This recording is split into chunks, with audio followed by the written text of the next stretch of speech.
दुनिया में कुछ जगहें ऐसी होती हैं जहां जाना मौत को बुलाने जैसा होता है। कुछ रहस्य इतने खतरनाक होते हैं कि उन्हें दफन रहने ही देना चाहिए, लेकिन इंसान की जिज्ञासा उसे विनाश की ओर ले जाती है। ये कहानी है एक परिवार की जिसने एक बंद पड़ी ब्लैक टावर बिल्डिंग में कदम रखा और फिर जो हुआ वह किसी बुरे सपने से कम नहीं था। न्यूयॉर्क शहर में एक बेहद पुरानी और सुनसान बिल्डिंग थी, ब्लैक टावर। ये टावर पिछले 50 सालों से बंद पड़ा था। कहा जाता है कि यहाँ कई लोगों की मौत हो चुकी है, लेकिन कोई नहीं जानता कि असली सच्चाई क्या है। डेविड और उसका परिवार इस टावर में शिफ्ट हो रहा था क्योंकि उन्हें यह जगह बहुत सस्ते दाम में मिल गई थी।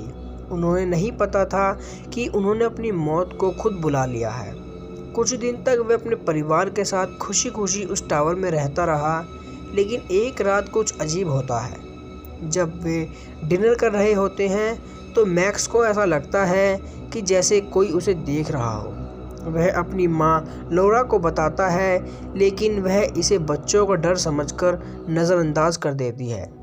फिर उसके बाद वह खाना खाने अपने अपने कमरे में चले जाते हैं। रात के 2 बजे सोफिया बाथरूम जाती है। जैसे ही वह शीशे में देखती है, उसे अपने पीछे एक साया दिखता है। वह डर कर पीछे मुड़ती है, लेकिन वहाँ कुछ नहीं होता। अचानक लाइट झपकने लगती है और शीशे में एक डार्क आकृति बन जाती है। उसकी आंखें खून जैसी लाल होती हैं। सोफिया इसे अपना वहम समझकर भुला देती है, लेकिन यह उसकी सबसे बड़ी गलती थी। अगले दिन एडम को बेसमेंट में एक पुरानी जली हुई किताब मिलती है, जिस पर खून से कुछ अजीब अक्षर लिखे होते हैं। जैसे ही वह किताब खोलता है, हवा में अजीब सी फुसफुसाहट गुजरती है। एडम हंसते हुए कहता है, लगता है कि ये कोई जादुई किताब है, चलो इसे पढ़ते हैं। लेकिन उन्हें नहीं पता था कि यह किताब उनके लिए आफत का कारण बन जाएगी। जैसे ही वह एक पंक्ति पढ़ता है, अचानक पूरा घर भारी आवाज़ से हिल जाता है। किताब के पन्ने खुद ब खुद पलटने लगते हैं और अचानक एक भयानक चीख पूरे घर में गूंजती है। वह डर जाते हैं और भागने लगते हैं। लोरा और डेविड भागकर बेसमेंट में आते हैं। सोफिया खून से लथपथ फर्श पर पड़ी थी। उसकी आंखें सफ़ेद हो चुकी थी और उसके चेहरे पर डरावने शब्द निकल रहे थे, तुमने मुझे जगा दिया, अब कोई नहीं बचेगा। सोफिया अचानक ज़ोर ज़ोर से हंसने लगती है और हवा में उठ जाती है।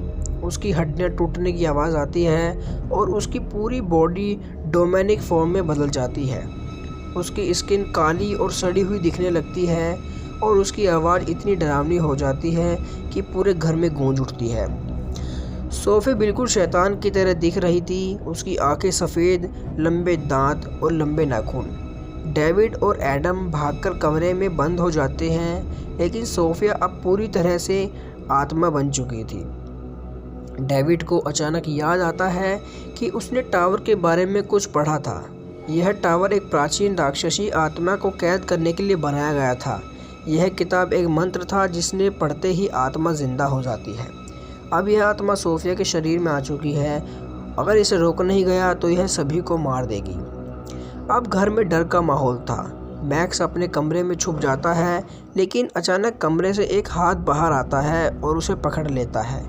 उसकी चीख पूरे घर में गूंज उठती है। एडम सोफिया से बचने की कोशिश करता है, लेकिन वह उसे दीवार से पटक कर मार देती है। लोरा भागने की कोशिश करती है, लेकिन उसकी बॉडी हवा में उठने लगती है और वह दीवार से चिपक जाती है। अब सिर्फ डेविड बचा था। वह बेसमेंट में जाकर किताब को जलाने की कोशिश करता है। तभी सोफिया आकर उसे उठाकर फेंक देती है। डेविड किसी तरह चाकू से सोफिया का गला काट देता है, लेकिन डोमेन हंसते हुए बोलता है, तू मुझे नहीं मार सकता, मैं अमर हूँ। डेविड को याद आता है कि किताब के एक पेज में एक विशेष मंत्र लिखा था।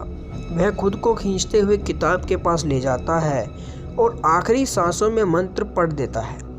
जैसे ही मंत्र पूरा होता है, डोमेन की भयानक चीख निकलती है और वह काले धुएं में बदलकर गायब हो जाता है। सुबह की पहली किरण के साथ सब कुछ शांत हो जाता है।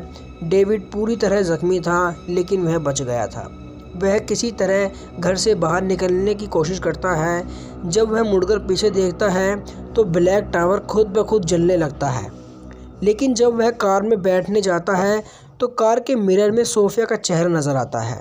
वह अभी भी ज़िंदा थी।